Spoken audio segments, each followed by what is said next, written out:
যে আমরা ভাবি যে জন্মে মানুষ হয়েছি, আগামী জন্মে কি হবে তার তো ঠিকানা নাই। সেটা কিন্তু পরম দয়ালের হাতে। শ্রী ঠাকুরই বলতে পারেন যে একটা মানুষ আগের জন্মে কি ছিল, আগের জন্ম কার ঘরে জন্ম ছিল, বা পরজন্মে কোথায় যাবে, সে কথাটা একমাত্র পরম দয়ালের হাতেই আছে। এটা মানুষের বলা সম্ভব নয়। যা হোক, উদ্দেশ্য হচ্ছে একটাই, আজকে সেই উপলক্ষে আজকের সৎসঙ্গ।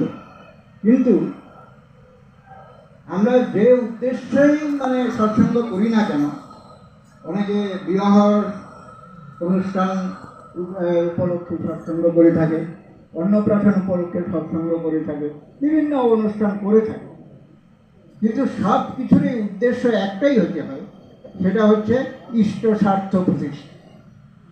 ইষ্ট স্বার্থ প্রতিষ্ঠা যদি আমাদের এই সৎসঙ্গগুলির মাধ্যমে না হয়, তবে আমাদের সৎসঙ্গ কোনো সময় সাকসেসফুল হবে না।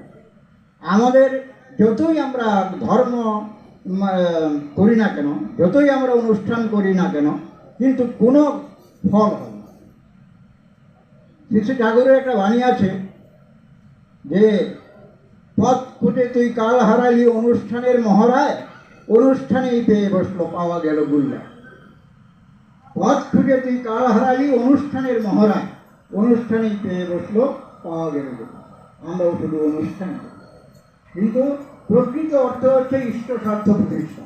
যেভাবে প্রত্যেকে আমাদের প্রত্যেকটা গুরু ভাই, তাদের কর্তব্য হলো যে প্রত্যেকের হাতে যেন ইষ্টকর্ম থাকে। শুধু ইষ্টবিধি প্রার্থনা করলেই হবে না, ইষ্টকে প্রতিষ্ঠা করার জন্য বিভিন্ন কাজকর্ম হাতে নিয়ে চলতে হবে। যে আমি যেন প্রতিদিন, প্রতিটা সময়, প্রতিটা মুহূর্তে যেন আমি ইষ্টকে মনন করতে পারি, ইষ্টের বলার ইষ্ট বলার পথে যেন আমি চলতে পারি, সেই ধরনের উদ্দেশ্য নিয়ে আমাদের সারা জীবন চলতে হয়। ইষ্টের যে কোনো একটা কর্ম হাতে থাকতে হবে। হয়তো বিভিন্ন জায়গা থেকে এই যে উৎসবের সময় চলছে, বিভিন্ন জায়গায় উৎসব হইতেছে, দাদারা আসতেছেন মন্দিরে, হ্যাঁ, এই নিমন্ত্রণ পত্রাদি দিয়ে যাচ্ছেন, এর সঙ্গে দিয়ে যাচ্ছেন অর্ঘ সংগ্রহের জন্য একটা দায়িত্ব দিয়ে যাচ্ছে। সেই ইষ্টস্বার্থ প্রতিষ্ঠার জন্য সেখানেও ইষ্টস্বার্থ প্রতিষ্ঠা, সেই যে অর্থ সংগ্রহ প্রত্যেকেই সেটা মনে রাখতে হয় যে বিভিন্ন জায়গায় যে উৎসব হইতেছে, সেই উৎসবে তো আমাদের কিছুটা না হলে কিছুটা যোগান দিতে লাগে। সেটাই হচ্ছে আমাদের ইষ্টস্বার্থ প্রতিষ্ঠা। তারপর বিভিন্ন মন্দিরে বিভিন্ন কর্মযজ্ঞ চলছে।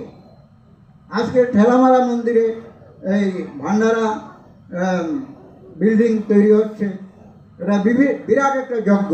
সেই যজ্ঞে প্রত্যেকেই যেন আমরা অংশগ্রহণ করতে পারি, সেদিকে দৃষ্টি রাখতে হয়। কারণ এই বরদা প্রসঙ্গক্রমে বলছিলেন যে, যজন যজন ইষ্টভীতি এই জীবনের কর্ম, ইষ্টস্বার্থ প্রতিষ্ঠা এই জীবনের ধর্ম। যজন যজন ইষ্টভীতি এই জীবনের কর্ম, ইষ্টস্বার্থ প্রতিষ্ঠা এই জীবনের ধর্ম। কাজে যজন যজন ইষ্টভীতি যেমন আমরা করব, সাথে সাথে ইষ্টস্বার্থ প্রতিষ্ঠার জন্য প্রত্যেক দিন কিছু না কিছু আমাদের করতে হয়। শুধু চুপচাপ বসে ইষ্টভীতি, আমরা ইষ্টভীতিতে করি, ইষ্টভীতি পাঠাই, প্রার্থনা করি, সময় সকাল সন্ধ্যা প্রার্থনা, সেটা প্রার্থনা তো করি। এই প্রার্থনা করার মূলে কি ইষ্টস্বার্থ প্রতিষ্ঠা। হে ঠাকুর, আমি যেন তোমার এই বিরাট যজ্ঞ, পৃথিবীতে শ্রী ঠাকুর আসছেন কিসের জন্য? শুধু কর্মযজ্ঞ। ঠাকুরের প্রতিটা মুহূর্ত, জন্মের আগে